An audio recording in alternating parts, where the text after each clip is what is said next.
Hello friends, welcome back to my YouTube channel. स्वागत है आपका अपने यूट्यूब चैनल पर। आज हम बात करने वाले हैं यूपी पुलिस कांस्टेबल से संबंधित सभी महत्वपूर्ण जीके के प्रश्न के बारे में। ठीक है, तो ये पार्ट 3 होगा जो कि सभी मोस्ट इंपॉर्टेंट क्वेश्चन के बारे में डिस्कस करेंगे। ठीक है, तो इसमें टोटल 35 क्वेश्चन होंगे जो कि यूपी पुलिस कांस्टेबल और एसएससी, यूपीएससी, एनटीपीसी जैसे महत्वपूर्ण एग्जामों में ये पूछे जाते हैं। ठीक है, तो चलिए क्वेश्चन नंबर 1 की ओर चलते हैं। इससे पहले आप जानते हैं वीडियो को लाइक और चैनल को सब्सक्राइब अभी कर लीजिए, क्योंकि इस तरह की वीडियो हमारे चैनल पर ही मिलेंगी। तो चलिए क्वेश्चन नंबर 1 की ओर चलते हैं। तो ये रहा क्वेश्चन नंबर 1। और क्वेश्चन नंबर 1 में क्या पूछा गया है कि मुद्रा के अवमूलन से किसका उल्लेख होता है। तो मुद्रा के अवमूलन से किसका उल्लेख होता है, तो इसका राइट आंसर हो जाएगा मुद्रा के बाहरी मूल्य में कमी। तो मुद्रा के जो बाहरी मूल्य हो जाएगा विदेशों में, तो उसका मूल्य हो जाएगा वो कम होने लगता है। चलिए अगले क्वेश्चन की ओर। अगले क्वेश्चन में पूछा गया है, भारत किस खनिज का सबसे बड़ा उत्पादक है। यानी भारत के अंदर सबसे ज्यादा खनिज कौन सा होता है, तो वह अभ्रक का सबसे बड़ा उत्पादक है। ठीक है, तो अभ्रक भारत में सबसे ज्यादा होता है। चलिए अगले क्वेश्चन की ओर। अगले क्वेश्चन में पूछा गया है, किस वस्तु की मांग किस पर निर्भर करती है, तो खरीदने की शक्ति पर। किसी वस्तु की जो मांग होता है उस किस पर निर्भर करती है, तो खरीदने की शक्ति का। अगर कोई चीज अगर जितनी बिकेगी तो उसकी मांग भी ज्यादा होगी। चलिए अगले क्वेश्चन की ओर। अगले क्वेश्चन में पूछा गया, कौन सा प्रजातांत्रिक देश स्वरूप में संघात्मक परंतु प्रकृति में एकात्मक कहा जाता है। तो कौन सा प्रजातांत्रिक देश स्वरूप में संघात्मक कहलाता है लेकिन प्रकृति का एकात्मक कहलाता है, तो वह है भारत देश। ठीक है, भारत देश ही कहलाता है। चलिए अगले क्वेश्चन की ओर। अगले क्वेश्चन में पूछा गया, भारत सरकार के सार्वजनिक ऋण प्रचालनों को कौन संचालित करता है। तो इसका राइट आंसर हो जाएगा भारतीय रिजर्व बैंक। ठीक है, क्या हो जाएगा, भारतीय रिजर्व बैंक। चलिए अगले क्वेश्चन की ओर। और अगले क्वेश्चन में पूछा गया, सरकारों को एकात्मक और संघात्मक के रूप में वर्गीकृत करने का आधार क्या है। तो इसका राइट आंसर हो जाएगा केंद्र और राज्यों के बीच जो संबंध होता है वही सरकार को एकात्मक और संघात्मक रूप में वर्गीकृत करता है। कौन, केंद्र और राज्य के बीच में संबंध। चलिए अगले क्वेश्चन की ओर। अगले क्वेश्चन पूछा गया, संसद राज्य सूची में दिए गए विषयों के बारे में कब कानून बना सकती है।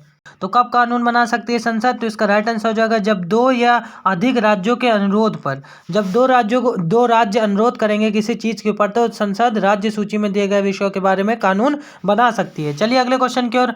अगले क्वेश्चन में पूछा गया, किसी संवैधानिक सरकार के दो मूल्य क्या होते हैं। ठीक है, किसी संवैधानिक सरकार के जो दो मूल होते हैं वो क्या कहलाते हैं, तो वो होते हैं स्वतंत्रता और समानता। सभी को स्वतंत्र रहने का अधिकार है और सभी को समानता देने का भी अधिकार है। यही संवैधानिक सरकार के दो मूल हैं। चलिए अगले क्वेश्चन की ओर। अगले क्वेश्चन में पूछा गया है, लेटेराइट मिट्टी का रंग कैसा होता है। मोस्ट इंपॉर्टेंट क्वेश्चन आ सकता है कि लेटेराइट मिट्टी का रंग कैसा होता है, तो इसका राइट आंसर हो जाएगा लाल। तो लेटेराइट मिट्टी का रंग कैसा होता है, लाल। चलिए अगले क्वेश्चन की ओर। अगले क्वेश्चन में पूछा गया, भारत की स्वाधीनता प्राप्ति के समय कांग्रेस का अध्यक्ष कौन था। राइट आंसर इसका क्या हो जाएगा, जेबी कृपलानी। जेबी कृपलानी जी जो भारत के स्वाधीनता प्राप्ति के समय वे कांग्रेस के अध्यक्ष थे। कौन, जेबी कृपलानी। चलिए अगले क्वेश्चन की ओर। अगले क्वेश्चन में पूछा गया, भारतीय जनसंख्या में सबसे अधिक सामान्य कैंसर किसका होता है। यानी कि जो भारतीय जनसंख्या में सबसे ज्यादा कैंसर किस अंग पर होता है मनुष्य के, तो इसका राइट आंसर हो जाएगा मुंह पे। तो मुंह पे जो कैंसर होता है वो भारतीय जनसंख्या में सबसे ज्यादा है। चलिए अगले क्वेश्चन की ओर। अगले क्वेश्चन पूछा गया, हे बुखार और दमा किस वर्ग के रोग हैं। ये जो बुखार होते हैं और दमा किस वर्ग के रोग है, तो ये है एलर्जी के। ठीक है, एलर्जी के जो वर्ग होता है एलर्जी के अंतर्गत इसको बुखार और दमा के रोग होते हैं। चलिए अगले क्वेश्चन की ओर। अगले क्वेश्चन पूछा गया, संविधान के अनुच्छेद 1 में भारत को क्या कहा गया है, बताइए कि संविधान के अनुच्छेद 1 में भारत को क्या कहकर बुलाया गया है। तो राज्यों का संघ, यानी राज्यों का जो ग्रुप होता है वो भारत को कहा गया है संविधान के अनुच्छेद 1 में। चलिए अगले क्वेश्चन की ओर। अगले क्वेश्चन में पूछा गया, किस विधानमंडल को संसदों की माता के रूप में सार्वभौमिक मान्यता प्राप्त है।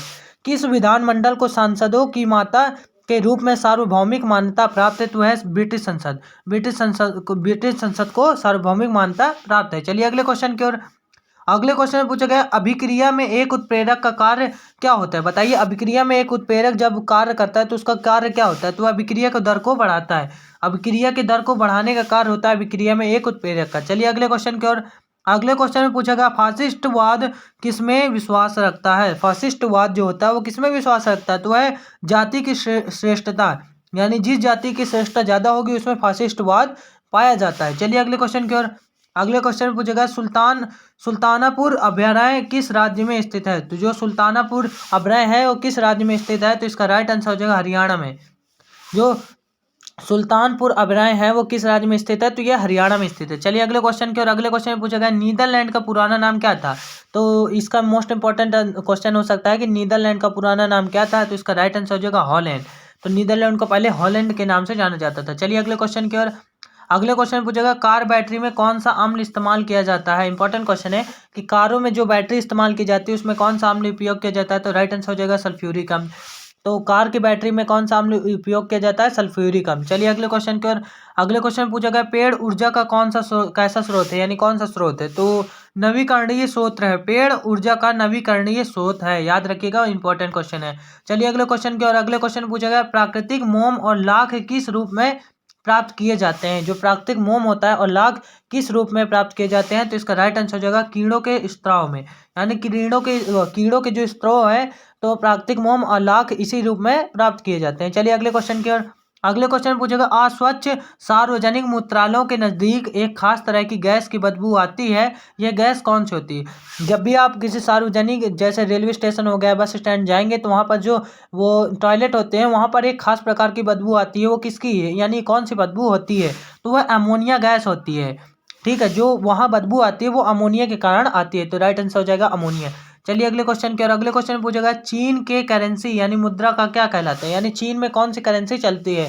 तो चीन में युआन चलती है। ठीक है, तो युआन जो वहाँ का एक फेमस सिटी है, या कह सकते हैं कि बहुत ज़्यादा फेमस है, तो चीन की करेंसी का नाम क्या है? युआन। ठीक है, चलिए अगले क्वेश्चन की और अगले क्वेश्चन पूछा गया दूध एक विशेष तरह की चीनी होने के कारण मीठा स्वाद आता है। ठीक है, जबकि उस दूध से तैयार किए गए दही का स्वाद खट्टा होता है, तो इस परिवर्तन में किसका परिवर्तन निहित है? ठीक है, अगर आप देखेंगे दूध जब पीते हैं हम तो उसमें मीठा स्वाद आता है, लेकिन उससे जो तैयार होती है दही उसमें खट्टा स्वाद होता है। तो ये किस परिवर्तन के कारण होता है कि वह खट्टा हो जाता है? तो लैक्टोज का लैक्टिक अम्ल में जब वो बदल जाता है तो दूध में लैक्टोज जो होता है वो लैक्टिक अम्ल में बदल जाता है, तो इसी कारण वह दही बन जाती है, तो वो खट्टा स्वाद हो जाता है। चलिए अगले क्वेश्चन की ओर अगले क्वेश्चन में पूछा गया है अहमदाबाद हवाई अड्डे का नामकरण किस प्रसिद्ध राजनेता के नाम पर रखा गया है? ठीक है, अहमदाबाद में जो हवाई अड्डा था इसको नाम चेंज करके किस में बदल दिया गया? इंपॉर्टेंट क्वेश्चन हो सकता है आने वाले एग्जामों में।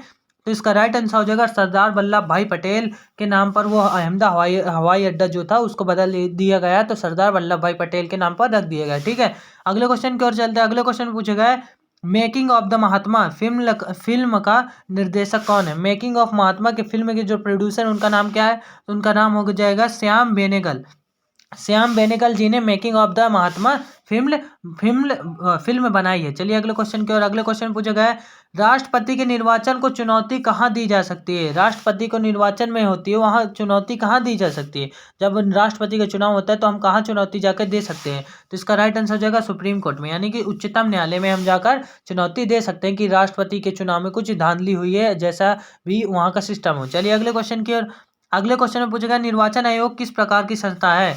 तो निर्वाचन आयोग किस प्रकार की संस्था है? तो संवैधानिक संस्था है। ठीक है, संविधान के अंदर उसका काम होता है, संवैधानिक संस्था है निर्वाचन आयोग। चलिए अगले क्वेश्चन की और अगले क्वेश्चन पूछा गया है सामान्यतः राजकीय विश्वविद्यालयों का कुलाधिपति कौन होता है? यानी जो राजकीय विश्वविद्यालय होते हैं किसी भी स्टेट के, तो उसके कुल अधिपति कौन होते हैं? तो कौन होता है? राज्य का राज्यपाल जो होगा उस राज्य का वो विश्वविद्यालय जहाँ भी किसी भी अगर स्टेट के अंदर जो विश्वविद्यालय होगा तो उसका कुल अधिपति राज्य का राज्यपाल ही होगा। चलिए अगले क्वेश्चन की ओर अगले क्वेश्चन में क्या पूछा गया है अंतर्राष्ट्रीय वित्त निगम किसकी सहायक संस्था है? अंतर्राष्ट्रीय वित्त निगम जो होती है वो किसकी सहायक संस्था है? तो वह यूएनओ की राष्ट्रीय वित्त निगम की वो जो सहायक संस्था है वो यूएनओ की है। ठीक है, चलिए अगले क्वेश्चन की और अगले क्वेश्चन में पूछा गया स्वराज पार्टी स्थापित करने वाले नेता का क्या नाम था? स्वराज पार्टी जो स्थापित की गई थी उसके नेता क्या नाम था? तो इसका राइट आंसर हो जाएगा चित्तरंजन दास और मोतीलाल नेहरू। चित्तरंजन दास और मोतीलाल नेहरू जी ने स्वराज पार्टी की स्थापना की थी। इंपॉर्टेंट क्वेश्चन है। चलिए अगले क्वेश्चन की ओर अगले क्वेश्चन में पूछा गया भारतीय पेट्रोलियम संस्थान कहाँ स्थित है? तो भारतीय पेट्रोलियम संस्थान देहरादून में स्थित है। इंपॉर्टेंट क्वेश्चन है। चलिए अगले क्वेश्चन की ओर अगले क्वेश्चन में पूछा गया भारत की मिट्टियों में आमतौर पर किसकी कमी होती है? तो जो भारत की मिट्टियां होती है उसमें आमतौर में किसकी कमी होती है? तो जैव पदार्थ की कमी होती है भारत की अधिकतम जो मिट्टियां होती है उसमें। ठीक है, चलिए अगले क्वेश्चन की और अगले क्वेश्चन पूछा गया कानूनी समानता में एक निहित होता है कि कानून के सामने हर एक व्यक्ति समान होता है, ठीक है। कानून के आगे कोई भी बड़ा नहीं होता, तो कानून के आगे हर लोग व्यक्ति समान होते हैं, तो कानून की समानता में यह एक निहित है। चलिए अगले क्वेश्चन की ओर। अगले क्वेश्चन में पूछा गया है रिजर्व बैंक की स्थापना कब हुई थी। तो मोस्ट इंपॉर्टेंट क्वेश्चन है कि रिजर्व बैंक की स्थापना कब हुई थी। तो इसका राइट आंसर हो जाएगा 1 जनवरी 1935 ईस्वी को। तो रिजर्व बैंक की स्थापना कब हुई थी, 1 जनवरी 1935 ईस्वी को, ठीक है। तो ये थे 35 इंपॉर्टेंट क्वेश्चन जो कि यूपी पुलिस जैसे बड़े एग्जामों में और यूपीएससी जैसे एग्जामों में भी पूछे गए हैं, ठीक है। तो ये इंपॉर्टेंट क्वेश्चन था। तो आई होप आपको वीडियो अच्छी लगी। वीडियो को लाइक और चैनल को सब्सक्राइब अभी कर लीजिएगा, क्योंकि इस तरह की वीडियो हमारे ही चैनल पर आएंगे। चलिए मिलता हूँ अगले सेशन में। Thank you.